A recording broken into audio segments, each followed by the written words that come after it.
Shana Tova. It's really nice to hear a packed sanctuary. Let's see if we could be a bit louder. Shana Tova.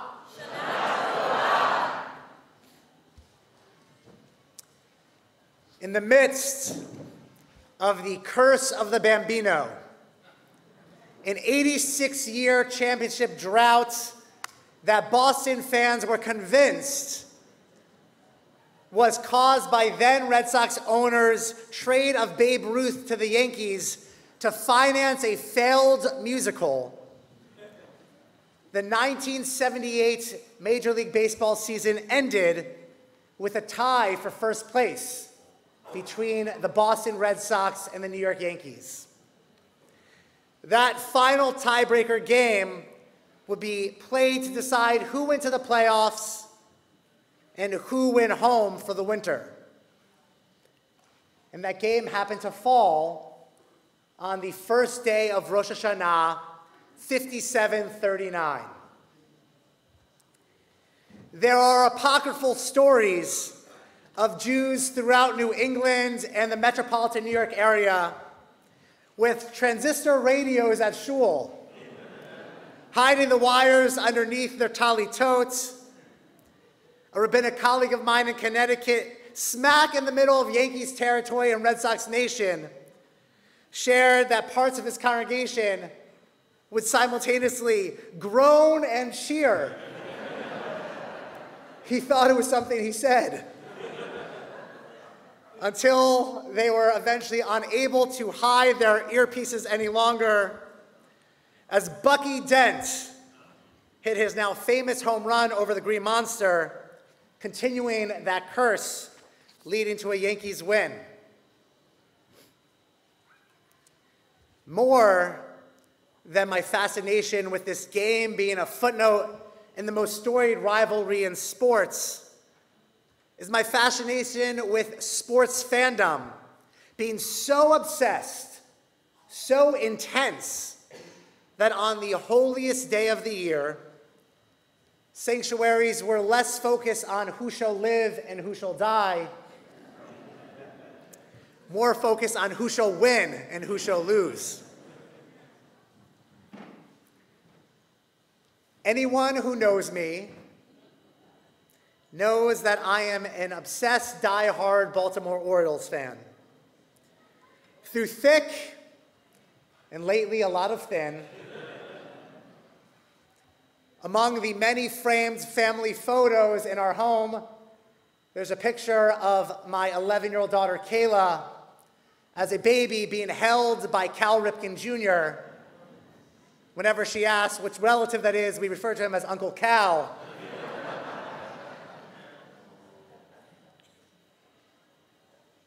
The Orioles have been historically bad since 2018.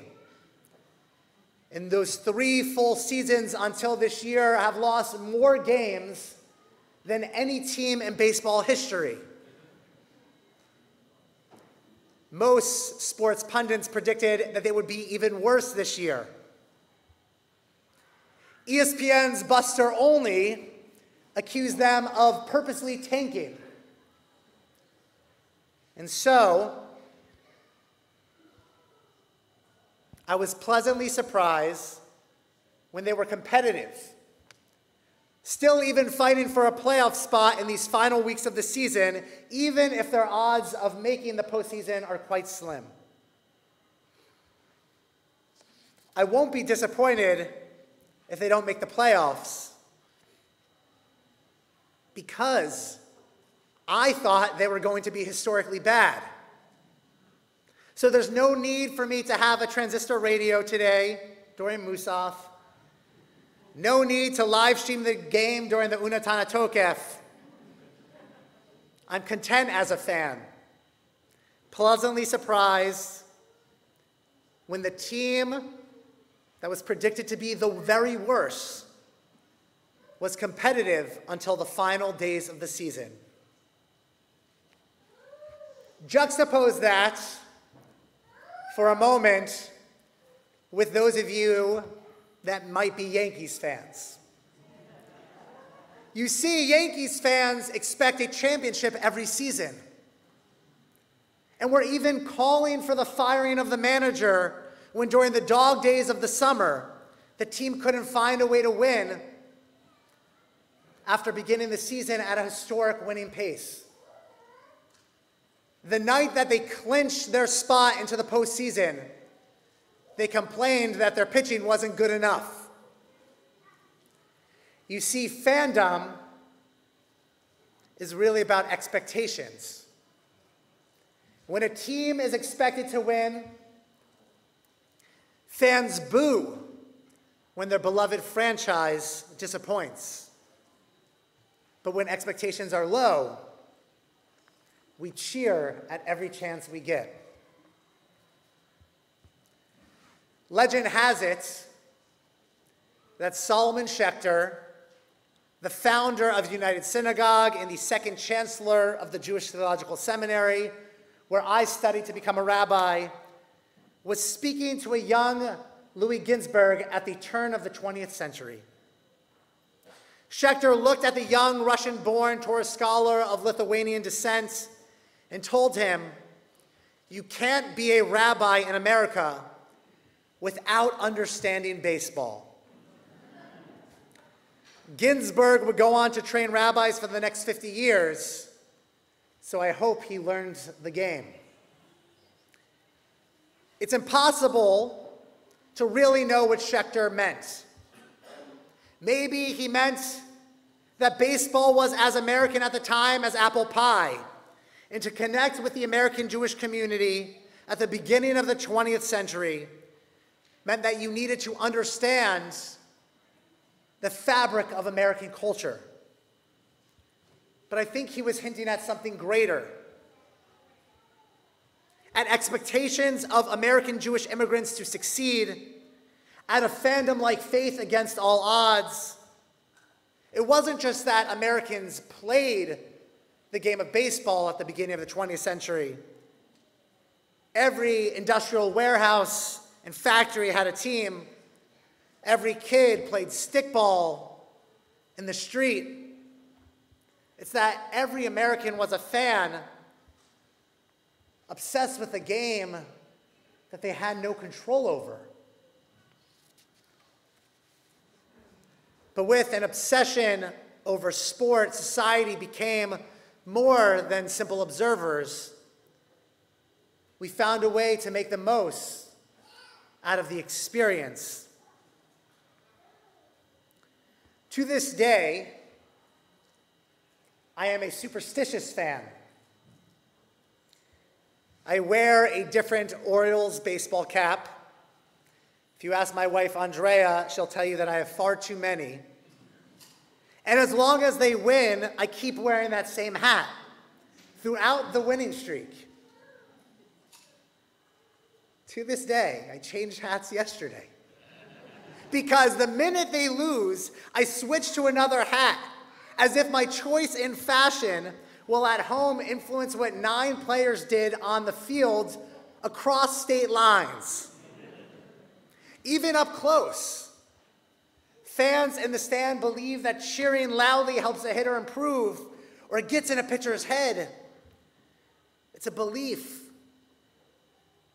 that we want to believe, that we can influence things that we actually have no control over, that we can change an outcome when in reality we cannot. In this morning's Torah reading, we read of Sarah's miraculous birth to Isaac. We read of a prophecy fulfilled that at 90 years old, after no longer experiencing menstruation, she finally had given birth to a child, a prophecy so unbelievable that when she heard it, all she could do was laugh. We read of the joy of Isaac as a child, playing, living in the moment.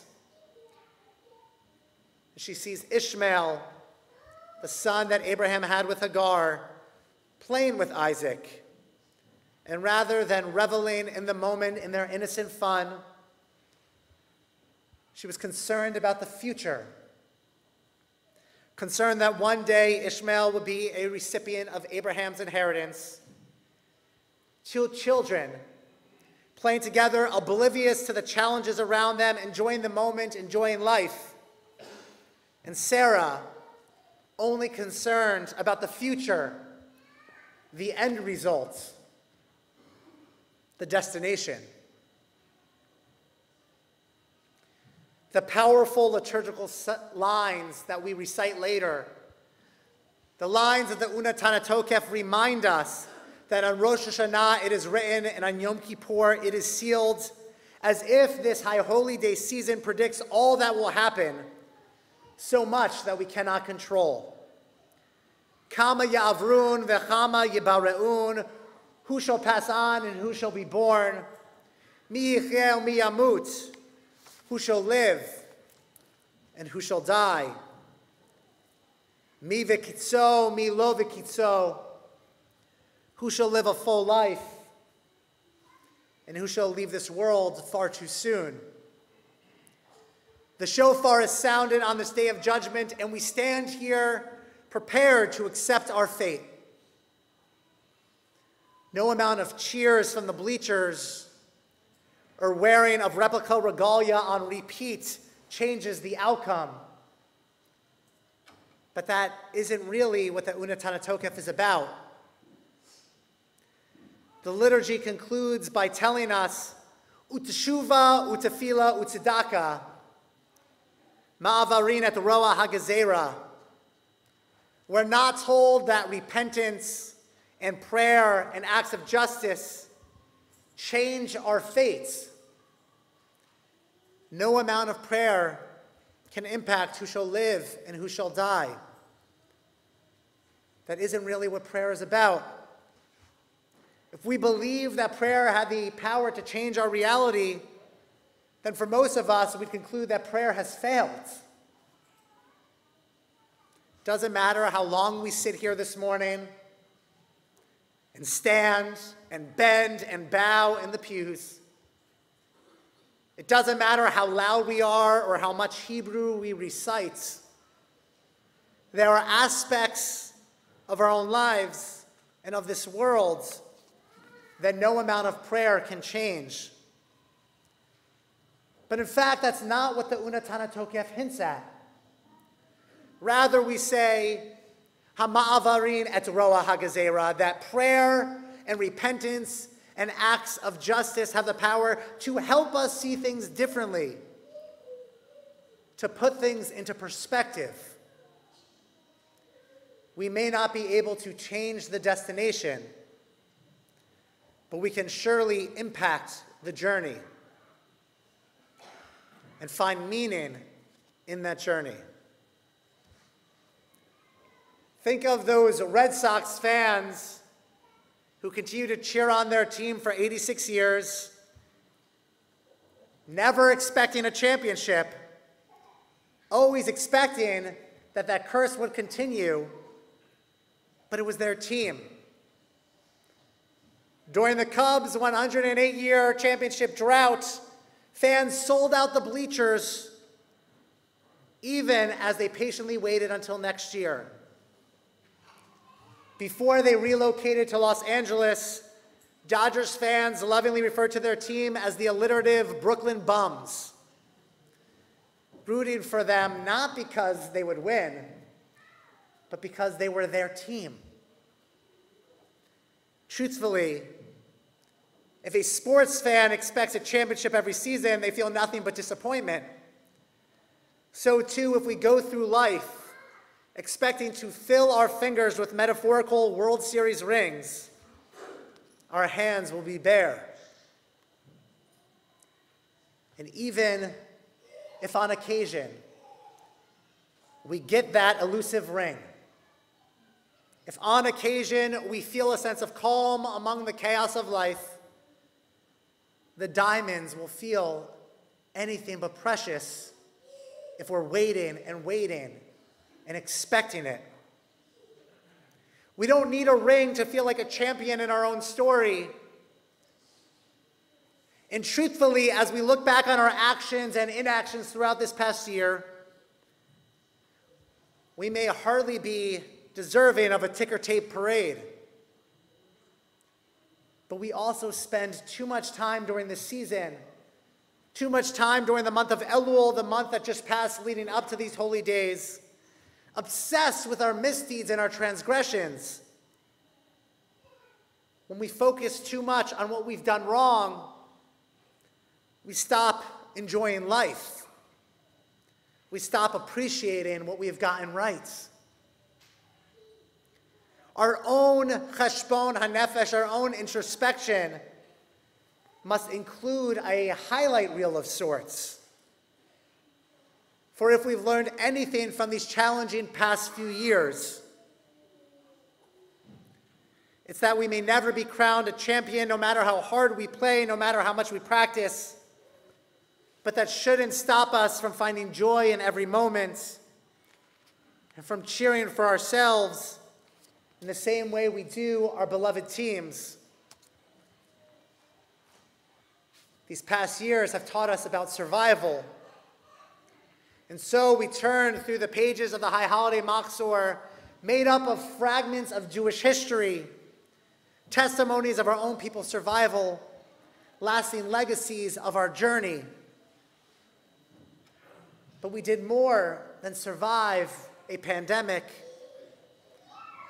We learned to appreciate the small sacred moments, to no longer take things for granted, to live in the moments without knowing what tomorrow would bring, to cheer for your team at the top of your lungs without ever looking at the scoreboard.